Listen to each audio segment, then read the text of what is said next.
안녕하세요. 목요 숨 쉬는 말씀, 목숨 말씀입니다. 오늘부터 언제까지일지는 모르겠지만 매주 목요일 여러분들과 매월 하나의 주제를 가지고 시리즈 설교로 말씀을 나누어 보도록 하겠습니다. 이번 달은 5월 가정의 달이고 해서 또 숨쉬는 가정이라는 주제를 가지고 구약시대의 인물들의 가정을 통하여 하나님께서 오늘 나와 우리 집을 통하여 무엇을 말씀하시고자 하는지 같이 한번 살펴보도록 하겠습니다. 오늘 본문의 시작은 여호와께서 노아에게 이르시되 라고 시작합니다.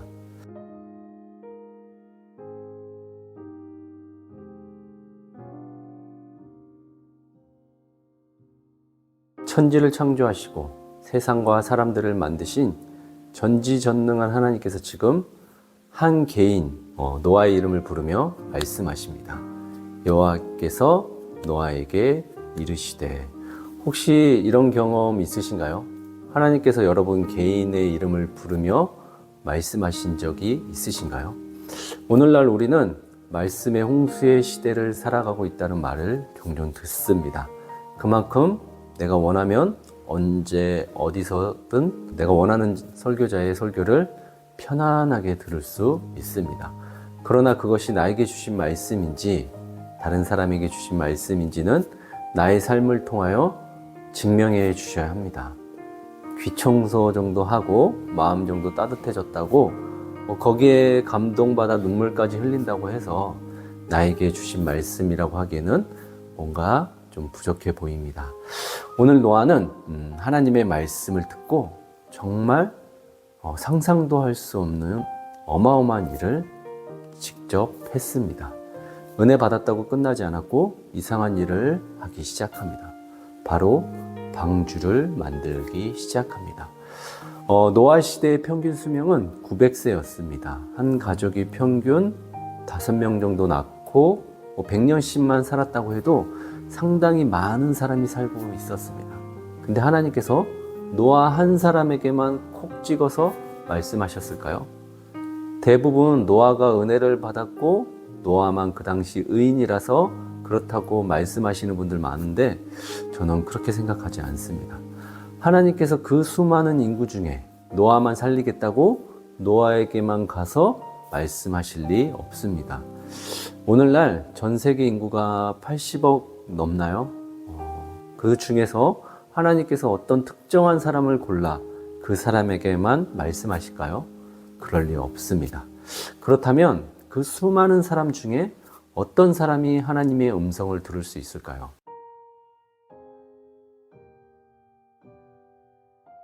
창세기 6장을 잘 보시면 그 당시 그 땅과 사람들이 어땠는지 한마디로 요약해 보자면 창세기 6장에 자세히 나와 있습니다. 사람들의 죄악은 세상에 가득하고 그 마음으로 생각하는 모든 계획이 항상 악할 뿐이고 또 땅이 하나님 앞에 부패하고 포악함이 이루 말할 수 없이 가득했습니다.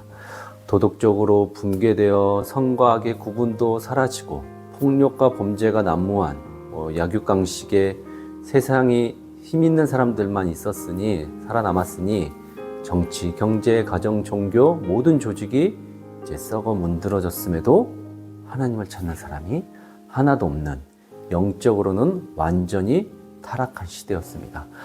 한마디로 영혼육에 대한 소망이 다 사라져버린 시대였어요. 오죽하면 하나님께서 자신이 만든 인간을 보며 한탄하셨는데 그것을 원어로 이렇게 찾아보니까 극심한 슬픔과 괴로움에 빠지셨다고 나오더라고요. 누가요? 만왕의 왕 하나님께서 말입니다. 여러분이라면 어떻게 하시겠습니까? 여러분들이 만든 무언가가 그렇게 망가져 썩었다면 여러분들이 어떻게 하시겠어요? 여러분들이 만들었으니 버릴 권한이 있고 누구도 뭐라고 안 한다면 그 썩고 냄새 나는 것들을 어떻게 하시겠습니까? 근데 그 와중에 한 사람이 나오는데 그 이름의 뜻이 이상합니다. 노아의 이름의 뜻이 뭐예요? 쉼과 안식과 평안이에요. 하나님도 지금 근심하고 슬픔에 잠겨 평안하지 않을 그때 노아는 세상 평안한 사람인 거예요. 이런 시대 속에 쉼과 안식과 평안을 누리니 하나님께서 의롭다고 하시는 겁니다. 하나님 편에서 소망이 생기기 시작한 거예요. 죄가 없는 것이 아니라 죄가 많은데 죄의 종로를 타지 않고 평안을 누리고 있다는 겁니다. 마치 자신이 만든 불량품 중에 하나만 정상으로 살아남아 있었던 거예요. 그래서 하나님께서 작정하신 것이 있어서 저걸 모델로 삼아서 다시 시작해야겠다고 생각하셨을 것 같아요. 실제로 요한복음 14장에 보시면 예수님이 십자가에 못 박혀 돌아가시기 전날 밤에 극심한 불안과 공포와 두려움 속에 사로잡힌 제자들에게 뭐라고 말씀하시냐면 평안을 너에게 끼치노니 곧 나의 평안을 주노라 이렇게 말씀하세요. 평안할 수 없는 상황인데 자신을 봐서 자신을 믿고 평안하고 있으라고 말씀하셔요. 제가 세상 만사 산전수전 다 겪으신 분들에게 인터뷰를 해보았어요. 살면서 가장 좋은 게 무엇이었습니까? 돈이었습니까? 권력이었습니까? 건강이었습니까? 명예였습니까? 이렇게 여쭤봤더니 하나같이 뭐라고 말씀하셨냐면 마음 편한 게 최고야. 평안을 다 이야기하시더라고요.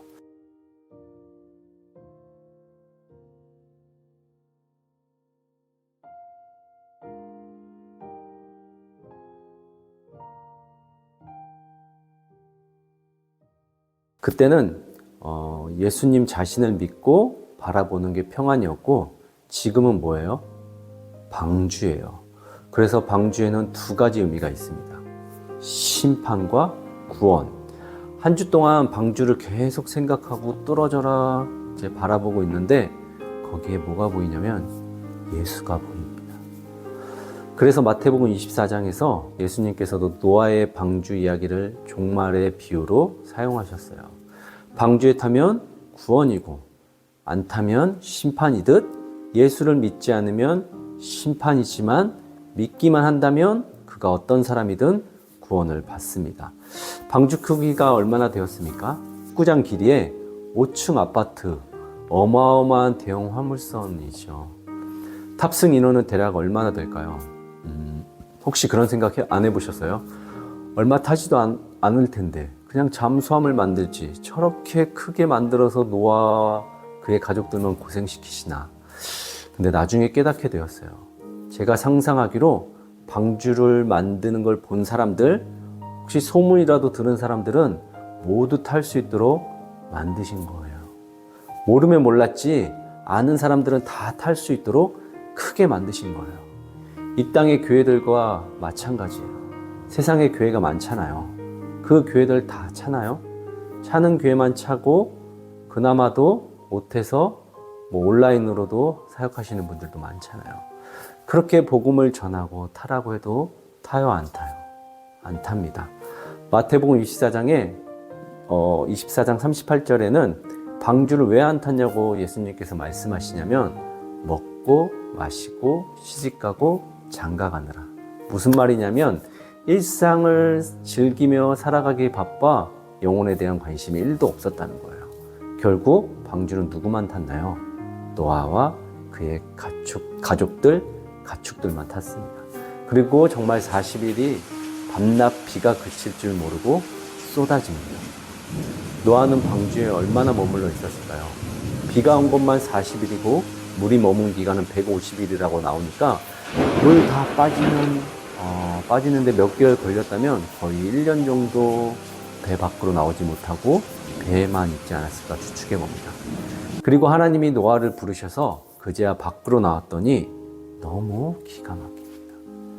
온 세상이 정말 깨끗해졌습니다. 비가 그치니 하늘은 너무 맑고 세상의 지저분한 것들, 더러운 것들이 다 빗물에 깨끗이 씻겨져 내려갔습니다. 전과는 정말 다른 세상이 왔습니다. 땅도 나무도 건물도 다 목욕을 한 듯 너무 빛이 나는 거예요. 근데 여러분 아무도 없어요. 사람도 가축도 생명이라곤 노아의 가족들 말고는 아무도 없어요. 노아는 기뻤을까요? 자기만 살아남아서 행복했을까요? 아닙니다. 노아는 방주에서 나오자마자 제단을 쌓고 번제를 드렸어요. 여기 영적인 의미가 있습니다.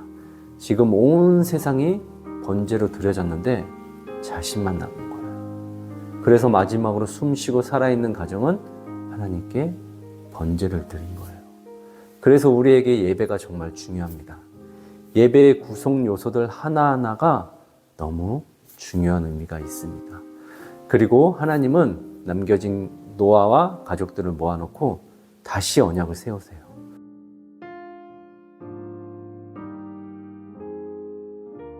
그냥 본인이 하고 싶은 대로 마음대로 그냥 하면 되는데 굳이 불러다 놓고 다시 언약을 세우세요. 근데 그들 머리 위로 생전 처음 보는 광경이 펼쳐지는데 그게 뭐죠? 무지개입니다.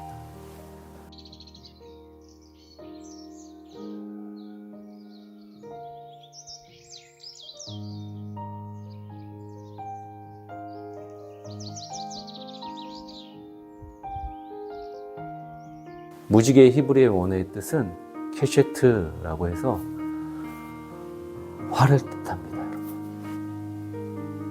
한마디로 무기예요. 근데 그 무기를 지금 어떻게 하신다고 하시냐면 구름 속에 감춰두겠다고 하시는 겁니다.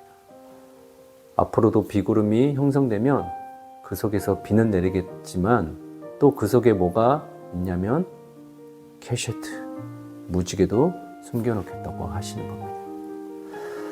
지금 하나님께서 기뻐서 신나서 하시는 말씀인가요? 활을 당겨놓고 쏘지 못하고 비구름 뒤에 감추시는 그 심정을 아시겠어요? 비가 그치자 하나님께서 슬퍼하시며 후회하셨습니다. 하나님께서 천지를 창조하시고 사람들 만들어 심히 기뻐하셨어요.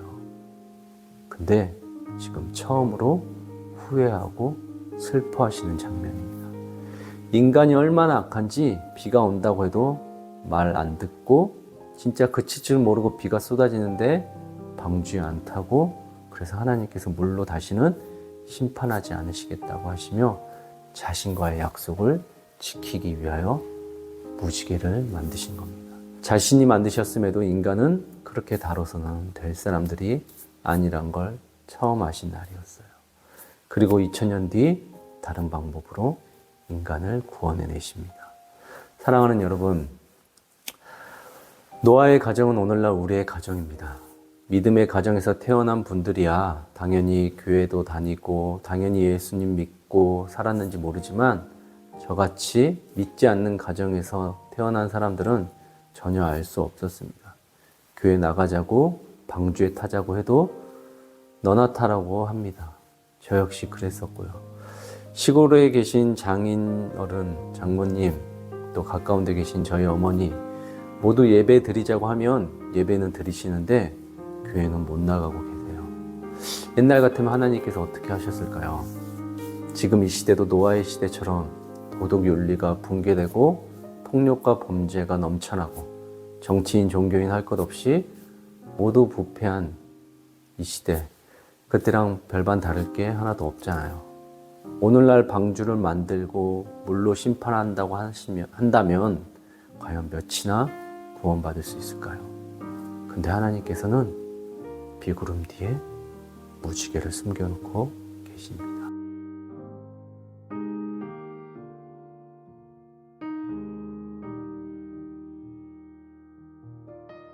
사랑하는 여러분, 말씀을 맺으며 중요한 이야기를 한 가지 하겠습니다. 오늘 창세기 본문 말씀을 잘 보시면 본문뿐만 아니라 창세기 6장, 7장, 8장, 9장에 걸쳐서 노아 이야기가 계속 나오는데 노아 외에 방주에 탄 그의 가족들 셈과 함과 야벳, 그의 아내와 며느리들이 의인이라서 하나님이 그들에게 특별한 은혜를 주셔서 그런 말은 하나도 없습니다. 무슨 말이냐면 의롭고 평안한 건 노아 하나였지 그의 가족은 아니었어요. 근데 하나님께서 노아를 통하여 그의 가족과 가축들을 구원해내십니다. 그것도 쌍으로요. 이 방송을 보고 계신 사랑하는 여러분, 당신 한 분이면 충분합니다.